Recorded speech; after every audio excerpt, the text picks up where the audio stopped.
Ito na ang latest ng Mixed Topics, mainit na showbiz ganap. Alden Richards nagbigay ng magandang komento kay Catherine Bernardo.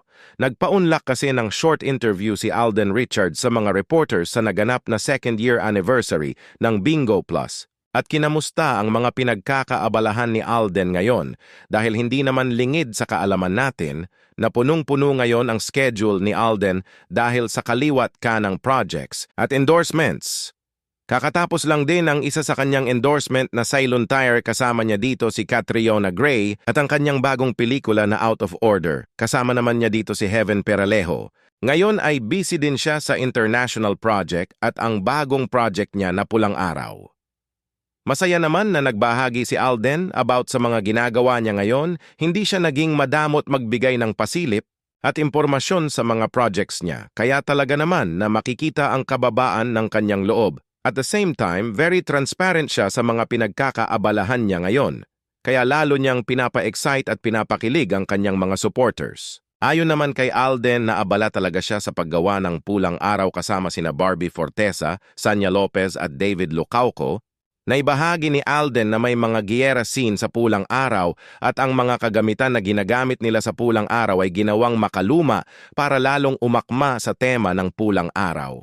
Pagkatapos ng mga katanungan patungkol sa mga projects niya, natanong naman sa kanya about kay Catherine Bernardo kung gagawa na ba sila ng part 2 ng Hello Love Goodbye.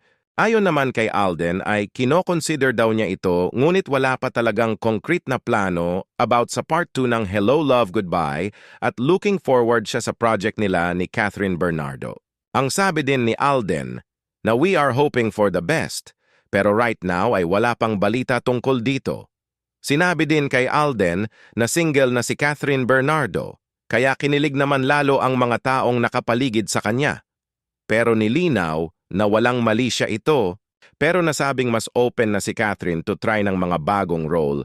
Naintindihan naman ito ni Alden. Sa katunayan ay natutuwa si Alden dahil nakalaya na daw si Catherine at nakikita ni Alden na yun daw talaga si Catherine, kaya naman masaya si Alden para sa kanya ngayon.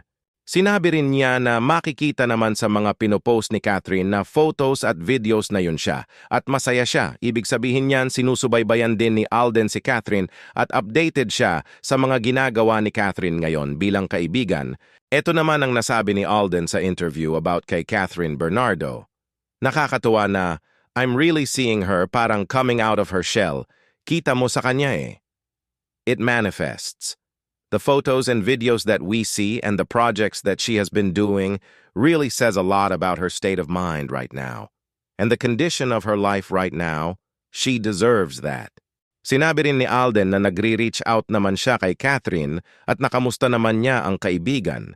Dagdag pa ni Alden na hindi naman nawala ang kanilang friendship ever since.